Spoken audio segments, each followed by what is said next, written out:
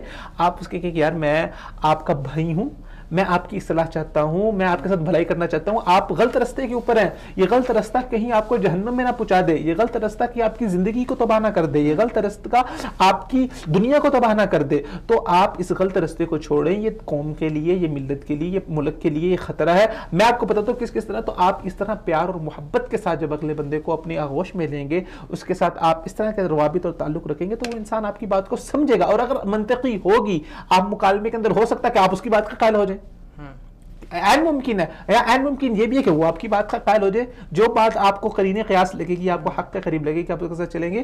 تو تھوڑا سا اوپن مائنڈڈ ہونا چاہیے. سیاست کو سیاست رہنے دے, جمہوریت کو جمہوریت رہنے دے, اس کو جنگ کا میدان نہ بنا رہے. ٹھیک ہے, آپ کو ان کی پالیسیوں کے اوپر ہے تو آپ پالیسیوں پہ بات کریں.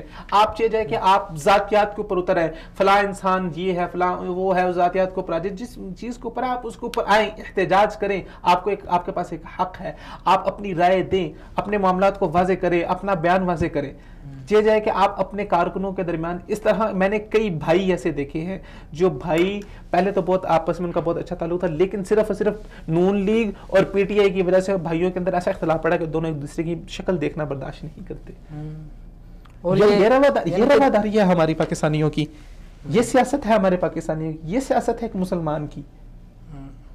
بہت غلط رویہ ہے, بہت غلط رویہ ہے کہ صرف نظریات کی وجہ سے اور تھوڑی سی یعنی کہ نظریات اس کے ساتھ نہیں ملے تو اس کے ساتھ اس حد تک اختلاف میں چلے جاتے ہیں کہ اس کے ساتھ بولنا, خاص کر نوجوانوں کے اندر جو ہے نا یہ بہت زیادہ اس حوالے سے گرم جوشی پائی جاتی ہے. اب دیکھیں کہ جب Javed Hashmi P T I کے ساتھ منسلک تھے تو جب انہوں نے پی ٹی آئی کو چھوڑا تو یہی جو پہلے ان کے متوالے اور جیالے تھے, یہی لوگ ان کے گھر پہ پہنچ گئے ان کے اوپر حملہ کرنے کے لیے. وہی جماعت کا رکن, آپ کا جماعت کا ممبر, اگر آپ کی جماعت میں ہے تو بہت اچھا, آپ اس کے بلے بلے کر رہے, اس کے پیچھے آپ لبیک کر رہے ہیں. اگر اس نے کوئی نظریاتی اختلاف رکھا, اس نے اس بات کو صحیح سمجھا کہ یار آپ کی جماعت اب صحیح نہیں ہے, آپ کا اصول صحیح نہیں ہے, میں چھوڑ کے دوسری طرف جا رہا ہوں, تو اب آپ اس کو لوٹا کرنا شروع کر لیتے ہیں. یہ تو کوئی بات نہ ہوئی. ہر انسان, یہ کون سی جماعت, کون سا کوئی امت یا شریعت ہے کہ جس کو چھوڑا نہیں جا سکتا. ٹھیک ہے, آپ جاوید چودھری کی بات, جاوید ہاشمی صاحب کی بات کو لے لیں کہ جب انہوں نے تحریک انصاف کو چھوڑا 2014 کے دھرنے کے بعد, بلکہ دھرنے کے دوران ہی, اس کا ایک یعنی کہ بزرگ رہنما ہے, بڑے میچور قسم کے سیاستدان ہیں, ان کے ساتھ کس طرح کا یعنی کہ انہوں نے رویہ اختیار کیا تاکہ یہاں تک کہہ دیا کہ ہم اس کے گھر کے اوپر جو ہے نا حملہ کریں گے, دعویٰ بول دیں گے, یہ کر دیں گے, وہ کر دیں گے. یہ رویہ بالکل غلط ہے اور میرے خیال میں اس کے اندر جو ایم کیو ایم ہے وہ بھی اس کے اندر بہت حد تک آگے جا چکی ہے. اور پنجاب کے اندر اب جو نون لیگ اور تحریک انصاف کے کارکنان ایک دوسرے کے ساتھ کر رہے ہیں, یہ بھی ایک بہت ہی افسوسناک ان کا رویہ ہے. ابھی اس کے ساتھ ساتھ انتہا پسندی کی طرف مائل کرنے کے بہت سارے اسباب ہیں جو ہمارے نوجوان کو انتہا پسندی کی طرف لے کر کے جا رہے ہیں. ہم دیکھتے ہیں کہ ایک انتہائی شریف النفس نوجوان ہے, لیکن تھوڑے ہی سال کے بعد اس کا رویہ تبدیل ہو جاتا ہے, وہ اشتعال کے انگیزی کی طرف مائل ہو جاتا ہے, انتہا پسندی کی طرف چلا جاتا ہے. تو یہ کون کون سے اسباب ہیں تاکہ ہمارے نوجوانوں کو پتہ چلے اور نوجوان ان اسباب کے ذریعے سے وہ جان سکیں کہ یہ چیزیں ہیں جو ہمیں انتہا پسندی کی طرف لے کر کے جا رہی ہیں, وہ کون کون سے ہیں؟ دیکھیں, اگر ان عوامل کے اوپر ہم بات کرنا چاہیں تو عوامل بہت کثیر تعداد میں ہو سکتے ہیں. ہم کسی بھی, اگر ہم سیاسی حوالے سے بات کریں تو یار سیاسی جو لیڈران ہیں وہ لوگوں کی غلط ذہن سازی کر رہے ہیں. مذہبی حوالے سے بات کریں تو اور یہ سیاسی جو لیڈر ایسا کرتے ہیں میرے خیال میں وہ صرف اپنے ذاتی اور سیاسی مفادات کی وجہ سے کرتے ہیں, ذاتی سیاسی مفادات کی خاطر, اپنی سیٹ اور کرسی کی خاطر, اپنی وزارت کی خاطر, اپنی حکومت کی خاطر وہ اس حد تک گر جاتے ہیں کہ اگلے بندے کو پتہ نہیں کیا شیطان بنا کے پیش کر دیتے ہیں. اگر ہم مذہبی فرقہ واریت کی بات کریں تو اس میں بھی کچھ لوگ ماشاءاللہ اب تو بہت زیادہ انٹلیکچولیٹی آ گئی علماء کے اندر جو صحیح عالم ہیں جو دین کو اچھی طرح سے سمجھتے ہیں تو وہ تو اختلاف رائے کو سمجھتے ہیں, اختلاف رائے کے آداب کو بھی سمجھتے ہیں, ہر فرقے کے اندر ایسے لوگ موجود ہیں جو آپ سمجھ لیں کہ عالم تو ہوتے ہیں لیکن وہ جاہل قسم کے عالم ہوتے ہیں, چیزوں کو اچھی طرح سمجھتے نہیں ہے, بس کسی نے دو لوگوں نے ان کو اٹھا دیا تو بس بلے بلے ان کی ہوگی تو ان کے پیچھے لگ کے وہ اس کے پیچھے ہوگا, وہ اس کے پیچھے ہو گیا, تو یہ ان کے اندر وجہ وہ بھی ذہن سازی غلط ذہن سازی کرتے ہیں. اس طرح جیسے نعوذ باللہ من ذالک دو مذہبی فرقہ واریت کے اندر دو فرقے ایک آپس میں ایک دوسرے کو جو ہے نا کفر اسلام کی جگہ سمجھ رہے ہوتے ہیں, تو تھوڑا سا توسع ہونا چاہیے, وسعت ہونی چاہیے نظر کے اندر, فکر کے اندر وسعت ہونی چاہیے, حوصلہ ہونا چاہیے اگلے بندے کو, اگلے بندے کی بات کو سننے کا. مذہبی لحاظ سے جو اختلافات ہوتے ہیں اس کے اندر آپ اپنی بات کو پہنچائیں, آپ ان کو یہ بتائیں, نہیں چاہے اصولی ہوں یا فروعی اختلافات, آپ ان کو بتا دیں, کسی کو دیکھتے ہیں آپ کے یہ جی اس کا جو عمل ہے سنت کے مطابق نہیں ہے, ایسا ہے, آپ کا کام کیا ہے بتا دینا. بتانے نبی کو کیا کہا ہے, نبی کو یہ کہا ہے کہ آپ اپنی بات کو پہنچا دیں, آپ کے اوپر کیا ہے پہنچا دیں, تو ہمارے اوپر بھی کیا ہے کہ ہم اپنی بات کو پہنچا دیں, ان کو بتا دیں حکمت اور دانائی کے ساتھ. جب یہ چیز ہوگی تو میرے خیال میں مذہبی جو اشتعال انگیزی ہے, انتہا پسندی ہے, بہت حد ختم ہو جائے گی. مذہبی ہو چاہے سیاسی ہو, کوئی بھی ہو, چاہے گھریلو ہو, گھر کے اندر بھی ایک جو ہے نا وہ کردار کو کوئی بہت اچھا بنا کے پیش کر دیا جاتا ہے. ایک دوست ہے وہ میں بتا رہے تھے کل مجھے, کہہ رہے تھے کہ ہمارے گھریلو معاملات کے اندر کیا ہوتا ہے کہ جو ہے نا وہ خالہ کو بہت اچھا بنا کے پیش کیا جاتا ہے اور پھپھو کو جو ہے نا وہ ایک آپ سمجھ لیں کہ اس طرح کی ان کی صورت گری کی جاتی ہے کہ جیسے ان سے بڑھ کے جو ہے نا خالہ سے بڑھ کے محبت نہیں کر سکتا اور پھپھو سے بڑھ کے کوئی جو ہے نا وہ چلاک نہیں ہو سکتا, لیکن یہی پھپھو جب خالہ بنتی ہے تو پھر وہ محبت کی اعلی مثال بن جاتی ہے. تو وہ ذہن سازی اس طرح کی گئی ہے. اب سیاسی حوالے سے یا آپ فرقہ واریت کے حوالے سے دیکھیں تو لوگوں کے اندر جو بتانے والا ہے, سمجھانے والا ہے, اس کے کلام کے اندر بھی حکمت اور شستگی ہونی چاہیے, اور جو سننے والا ہے اس کے اندر بھی حوصلہ ہونا چاہیے کہ حوصلے کے ساتھ سننے کے لیے بندے کی بات کو سننے کے بعد اگر منطق اور دلیل کے اوپر پوری نہیں آتی, اگر آپ کو نہیں تسلیم آپ کو وہ بات, تو آپ اس کو رد کر دیں, لیکن بات کو سنیں, تحمل سے سنیں, چاہیے کہ آپ اس کے ساتھ لڑنا شروع کر دیں. اور ویسے بھی فروعی اختلافات کے اندر اسلام نے ویسے توسع رکھا ہے. رسول اللہ نے فرمایا کہ ایک مجتہد جب اجتہاد کرتا ہے تو اگر ان اصاب فلہ اجران وان اخطا فلہ اجر, اگر اس نے صحیح اجتہاد کیا کسی معاملے کو, اس نے سمجھا کہ یار یہ معاملہ ہے فقہی معاملہ ہے یا فقہی نوعیت کا ہے, اس کے اندر یہ کام بہتر ہے, تو اب اس نے صحیح اجتہاد کیا تو اس کے لیے 2 اجر ہیں.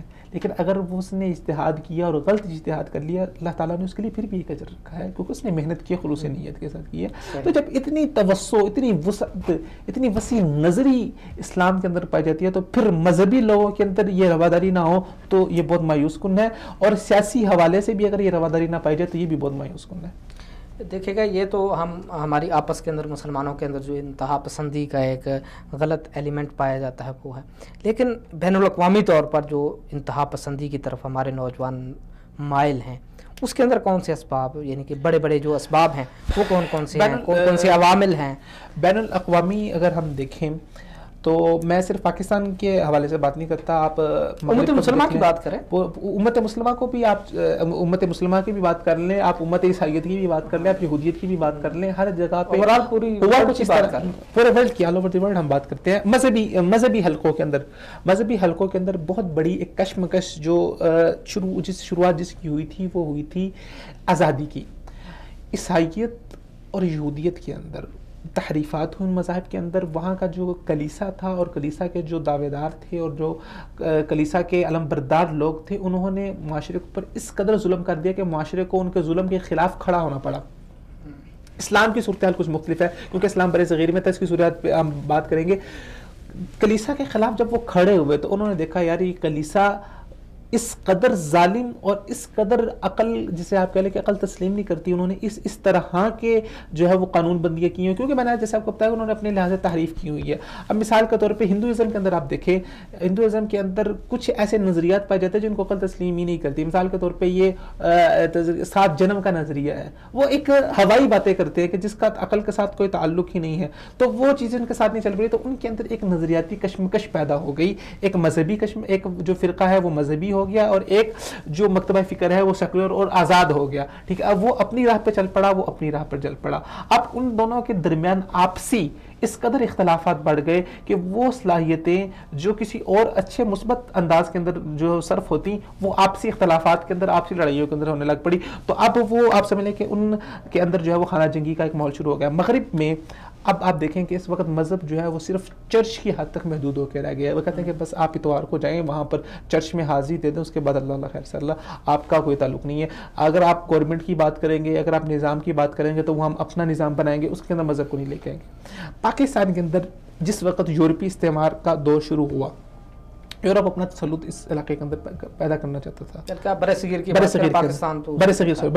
بات کرنا چاہتا, پورے ہند کے اندر اپنا تسلط جو بنانا چاہتا تھا. اس کے لیے اس نے دیکھا کہ وہ کون سے عوامل ہیں جن کے ذریعے میں مسلمانوں کو آپس میں لڑا سکتا ہوں. اس غرض سے اس نے لارڈ میکولائک کو برِ صغیر میں بھیجا کہ جاؤ برِ صغیر کا جائزہ لے کے آؤ. اس بندے نے 7 سال تک پورے برِ صغیر کے نشیب و فراز میں ایک ایک جگہ پر گیا, اور وہاں سے جو اس نے رپورٹ برطانیہ کی پارلیمنٹ میں پیش کی وہ آج بھی آن دا ریکارڈ موجود ہے. اس نے کہا میں پورے برِ صغیر میں گیا, مجھے ایک بھی انسان چور ڈاکو نہیں ملا, کسی کی عصمت دری کرنے والا نہیں ملا. لوگوں کے اندر محبت ہے, اخوت ہے. اگر آپ ان لوگوں کو اوپر حکومت کرنا چاہتے ہو تو ان لوگوں کا نظام تعلیم بدل دو, نظام تعلیم بدل دو. اچھا, اب نظام تعلیم کے ذریعے جو ہے نا وہ 2 قسم کے مکتبہ فکر سامنے لائے گی, کیونکہ تعلیم ایک ایسی چیز ہے جو آپ کی ذہن سازی کرتی ہے, اور پھر وہ ذہن سازی کی بنیاد آپ کی زندگی کے تمام اصولوں پہ ہوتی ہے. آپ زندگی کا کوئی فیصلہ لیتے ہیں, کوئی بھی آپ لحاظ دیکھتے ہیں تو اس کی بنیاد آپ کی تعلیم ہوتی ہے.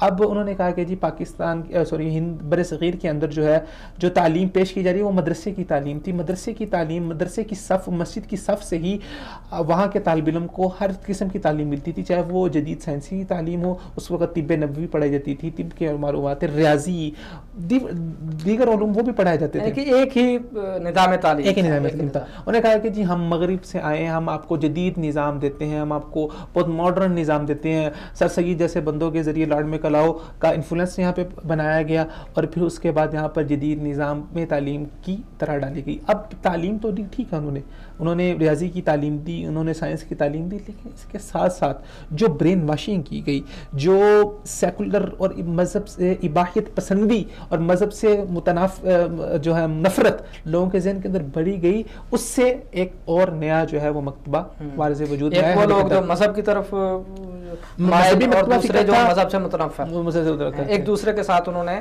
آپس میں ان کو لڑا دیا. ابھی تک آپس میں لڑ رہے, اب نہ مذہبی مکتبہ فکر ان کو آگے نہیں دیتا, نہ وہ ان کو آگے نہیں دیتے. میرے خیال میں مجھے شعر وہ یاد آ رہا ہے کہ جلال بادشاہی ہو کہ جمہوری تماشا ہو, جدا ہو دین سیاست سے تو رہ جاتی ہے چنگیزی. تو انہوں نے یہی کیا کہ چنگیزی لے آئے, تعلیم کے دونوں نظاموں کو, یعنی کہ جو ایک ساتھ چل رہے تھے ان کو الگ الگ کر. اس وقت کا جو نوجوان ہے نا وہ بہت ہی ذہنی کشمکش کے اندر, ایک بہت نفسیاتی صورتحال کے اندر وہ موجود ہے.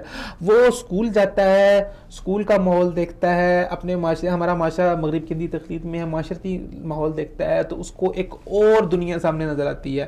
جب وہ مسجد میں آتا ہے, نماز پڑھتا ہے, مولوی صاحب کے درس میں بیٹھتا ہے تو اس کو ایک اور دنیا سامنے آتی ہے. تو اس کو ایک ایسی نفسیاتی کشمکش کے اندر ڈال دیا گیا ہے, ایک اس کا ذہن کو اس قدر خراب کر دیا گیا ہے کہ اب اس کے سامنے کوئی چیز واضح نہیں ہے, وہ کسی چیز کو سمجھ نہیں پا رہا, وہ چیز کے معاملے کی تہ تک نہیں پہنچ پا رہا, اور جس کی وجہ سے آج جو ہے نا ہمارے نوجوان کے اندر نفسیاتی کشمکش پائی جا رہی ہے. اور اسی وجہ سے ہم دیکھتے ہیں کہ جو لوگ مذہبی مکتبہ فکر سے تعلق رکھتے ہیں وہ اس کے اندر جو ہے وہ بہت اس کے ساتھ مضبوط تعلق ہوتا ہے, بہت اچھا تمسک ہوتا ہے ان کا, اور جو سیکولر ہوتا ہے ان کا اس کے ساتھ وہ بہت اس کے اندر بہت پختہ ہوتے ہیں کہ ہم اس نظریے کو چھوڑنے والے نہیں ہیں. اب وہ بس آپس میں جو ہے نا لڑتے رہتے ہیں, آپس میں مکالمے کی ضرورت پیدا نہیں ہو رہی. جی ویسا واقعتاً یعنی کہ اس میں حقیقت ہے کہ ہمارے نوجوانوں کو انتہا پسندی کی طرف لے کر کے جانے میں یہ جو ان کا تعلیمی نظام تھا کہ جس کو انہوں نے دین کی تعلیم کو دنیا کی تعلیم سے الگ کر دیا,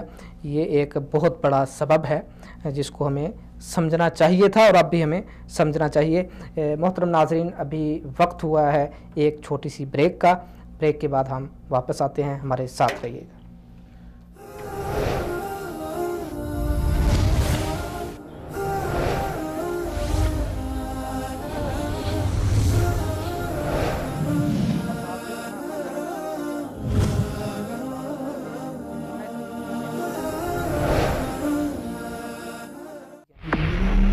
دین کی خدمت ہمارا عزم، ہمارا فرض۔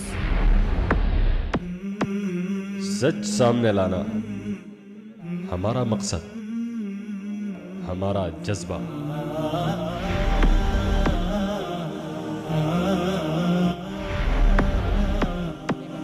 اللہ کا حکم ہمارا ایمان، ہماری پہچان۔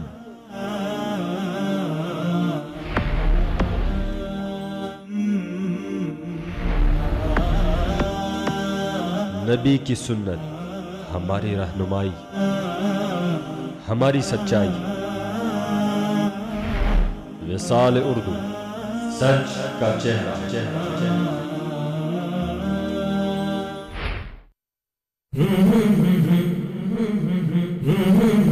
یار مزار امام الصادقین،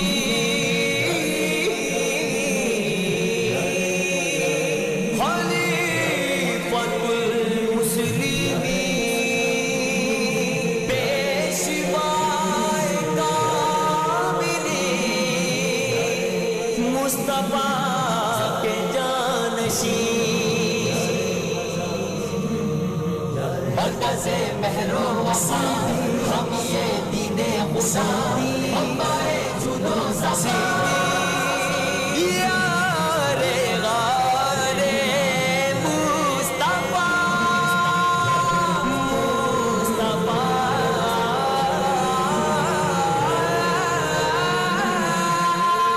ہجرت میں سفر میں مکہ بدر میں،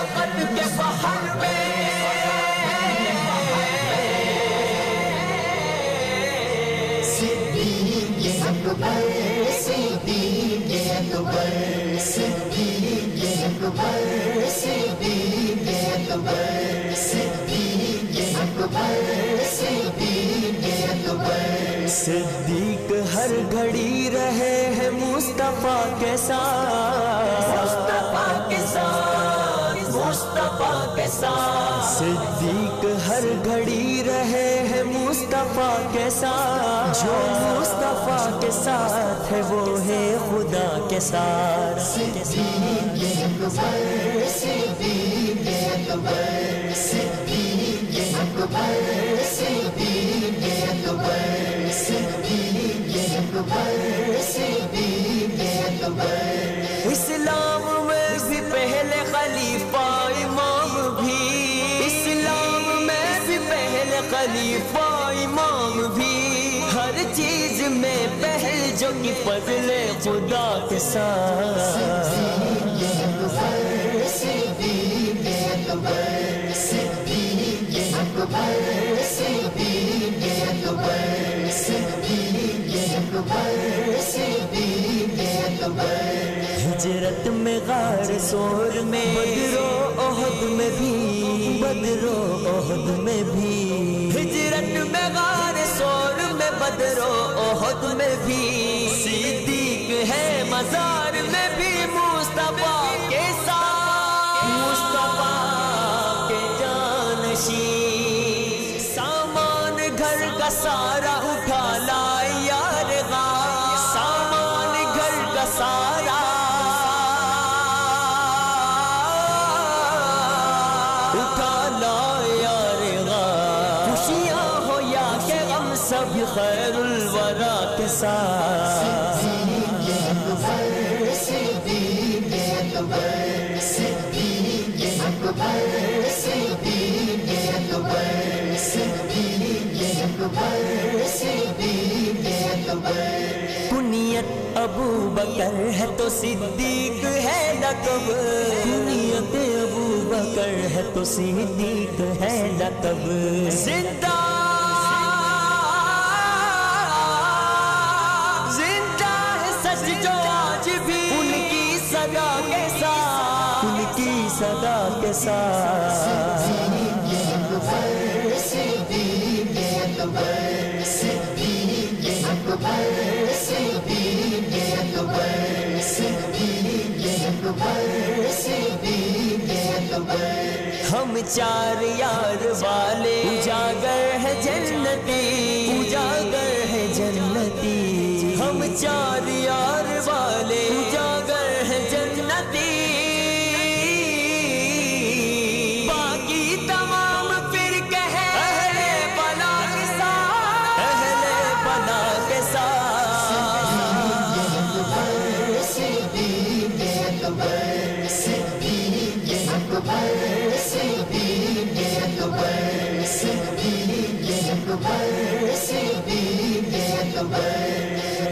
امام الصادقین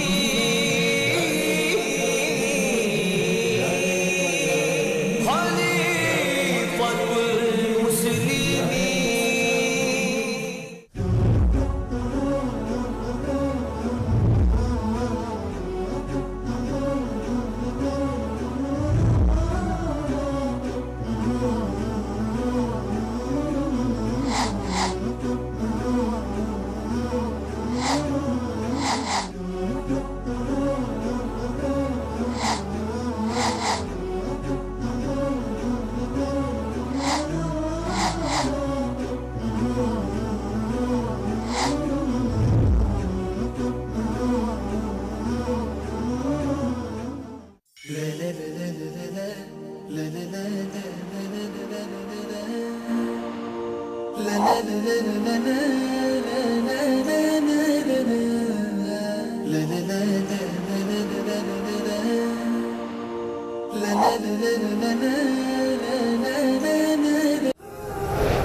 جی محترم ناظرین، ایک بار پھر ہم خوش آمدید کہتے ہیں۔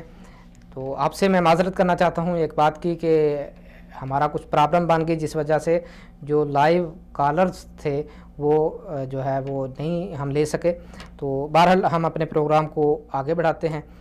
جناب عبید صاحب سے ہم دوبارہ پھر وہی سوال کرتے ہیں جو ہماری بات رہ گئی تھی، کہ میں سوال اصل میں یہ کرنا چاہتا ہوں کہ جو عالمی سطح پر انتہا پسندی ہو رہی ہے، ٹھیک ہے، مثال کے طور پر یورپ تو یہ کہہ رہا ہے کہ مسلمان انتہا پسند ہے، لیکن حقیقت یہ ہے کہ انہوں نے ایک بہانہ بنا کر کے افغانستان کو برباد کیا، اور اس کے بعد عراق کے اوپر انہوں نے بمباری کی اور وہاں پہ قتل عام کیا۔ اب شام کی صورتحال اور اسی طرح بورما کی جو صورتحال ہے، کشمیر کی جو صورتحال ہے، یہ ساری چیزیں، فلسطین کی جو صورتحال ہے، یہ ساری چیزیں یہ بتا رہی ہیں کہ انتہا پسندی عالمی سطح پر ہو رہی ہے، اور یہ کرنے والے عالمی سامراجی نظام کے جو ٹھیکیدار ہیں وہ کر رہے ہیں۔ تو کیا عوامل ہیں، کیوں کر رہے ہیں ایسا؟ صرف اور صرف ایک ہی، کوئی زیادہ عوامل نہیں ہے، صرف اپنی طاقت، اپنے تسلط کی خاطر، اپنے نظام کو دوسروں کے اوپر زبردستی مسلط کرنے کے لیے، تاکہ پتہ چلے کہ میں بھی ایک قوت ہوں، میں بھی ایک طاقت ہوں، میں بھی دنیا میں کوئی ایگزسٹ کرتا ہوں۔ صرف یہ باور کرانے کے لیے ان لوگوں نے معصوم یہ جو 2 جنگی صلیبیں جیسے میں نے ذکر کیا، 7 کروڑ لوگوں کی خونوں کے اوپر یہ اپنی طاقت کو کھیل رہے ہیں یہ لوگ، اور کس منہ سے یہ اسلام کو انتہا پسند کہتے ہیں۔ ذرا اپنے کے بارے میں تو جان کے دیکھیں، یہ انڈیا سیکولر بھارت جو اپنے آپ کو بہت سیکولر کہتا ہے، جمہوری کہتا ہے کہ دنیا کی سب سے بڑی ڈیموکریٹک جمہوریت ہے، گزشتہ 60 سال سے کروڑوں مسلمانوں کو کشمیر میں اس نے کیا حالت کی ہے۔ ابھی موجودہ پچھلے دنوں کا آپ دیکھیں کہ ریپڈ گنیں جن کے ذریعے ہزاروں شرلے ایک دفعہ فائر کی جاتی ہیں، ہزاروں شرلے نکلتے ہیں، کتنے ہی معصوم بچوں کی آنکھیں جو ہے اس سے بالکل ضائع ہو گئی۔ وہ شرلے حالیہ مہینوں میں تو بہت ظلم ہوا ہے۔ تو صرف اپنا تسلط برقرار رکھنے کے لیے امریکہ، ابھی رشیا نے جو بشار الاسد کے ساتھ جو حلب کے اوپر مظالم ڈھائے ہیں، جو شام پہ مظالم کی ایک پوری ایک طویل داستان ہے، کیا مقصد ہے؟ صرف وہ وہاں پر جو شام کی جو پورٹ ہے، شام کی جو بندرگاہ ہے، اس کے حصول کے لیے اس نے 20 لاکھ معصوم بچوں کی جانیں اور 20 لاکھ معصوم نہتے لوگوں کو انہوں نے خون کی ندیوں میں بہا دیا۔ امریکہ نے 7 کروڑ لوگوں کو عراق کے اندر، افغانستان کے اندر، صرف کیا کہ اس کا ایک پتہ لگے دنیا کو کہ یار یہ ایک جو ہے ایک قوت ہے۔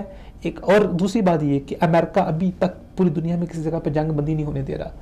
آج سے بہت تقریباً 4-5 سال پہلے امریکہ کے جو معیشت دان تھے انہوں نے بتا دیا کہ امریکہ اس وقت جو ہے اس کی معیشت بالکل کلیپس کر چکی ہے.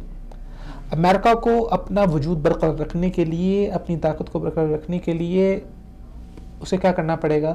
اسے اپنا اسلحہ بیچنا پڑے گا دوسرے لوگوں کو، جس کے ذریعے اس کی آمدنی ہوگی اور امریکہ چلے گا. اب اس کی ضرورت ہے کہ دنیا میں کسی نہ کسی جگہ پہ جنگ رہے. جب تک جنگ رہے گی اس کا اسلحہ بکتا رہے گا، جب اس کا اسلحہ بکتا رہے گا تو اس کی اکانومی اسٹرانگ رہے گی. تو وہ اپنی اکانومی کو اسٹرانگ رکھنے کی خاطر، اپنا اسلحہ بیچنے کی خاطر معصوم جانوں کے ساتھ کھلواڑ کر رہا ہے. ان لوگوں کو عبرت کا نشانہ بنایا جا رہا ہے. دنیا خاموش ہے، عالمی برادری خاموش ہے.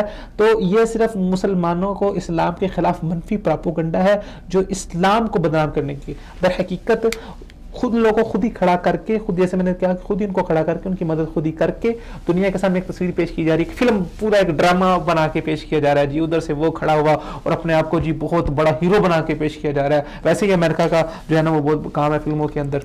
جی بالکل اسی طرح ہی ہمارے پاس وقت کم ہے. جی واقعتاً انتہا پسندی ہم مسلمانوں کے اندر ہے، آپس کے اندر ہے، اور اسی طرح انہی کی پیدا کی ہوئی ہے.